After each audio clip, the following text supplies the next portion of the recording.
The dual condition of being human, this sense that we are an unextended mind inside an extended body, the body-mind split or substance dualism as Descartes so memorably and infamously outlined, is almost inevitably treated negatively.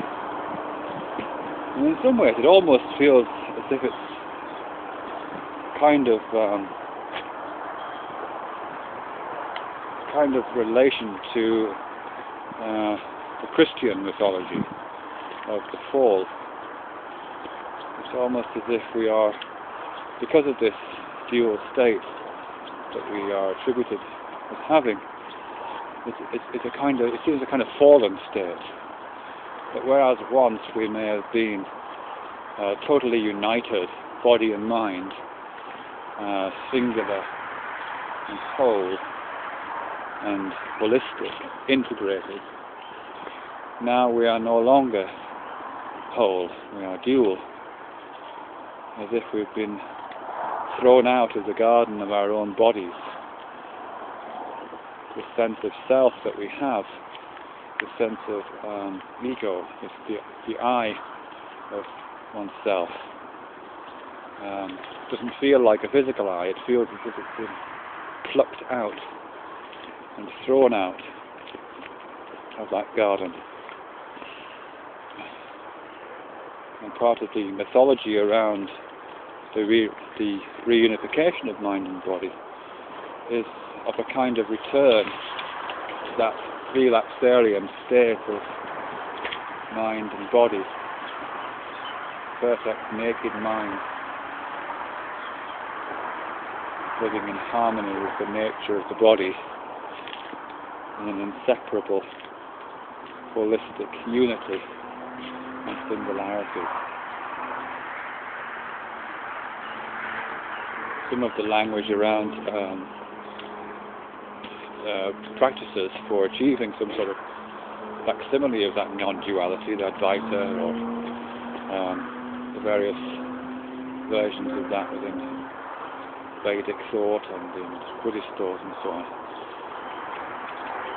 seem to draw on that kind of mythology. One of the very common metaphors that goes through that is the sense of the ground of all beings, it's sometimes called. The ground of all beings. So we somehow return to the ground. We cease to be sort of hovering above the ground in this strange dual way, in this strange spiritual, mental, soulful, conscious way. But we return to the ground and merge with it. I suspect it's not the ground of this field or whatever, I think it's the ground of Eden, or the ground of, well, I'm sure there are other myths outside of Christianity which have similar gardens, the garden of earthly delights, perhaps, that we return to should we be followers of Islam. In some ways it's a bit of a shame, I think, really. This releasing of the mind from the body that seems to be peculiar to humans.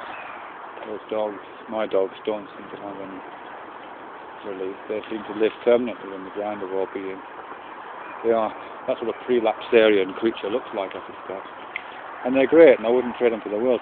But we do seem to, as humans, have been given this fantastic gift, or have acquired this fantastic gift, I should say, through the miracles of evolution, which have allowed us to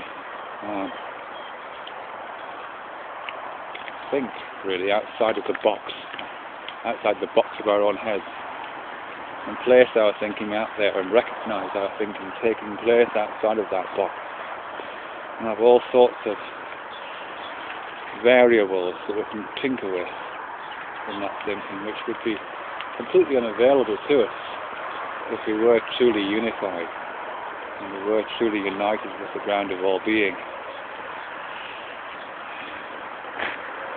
We seem to have our hands on at least some of the controls with that tinkering. We seem to be able to place our attention in different places. We do seem to make efforts of what, for want of a better word, might be called will,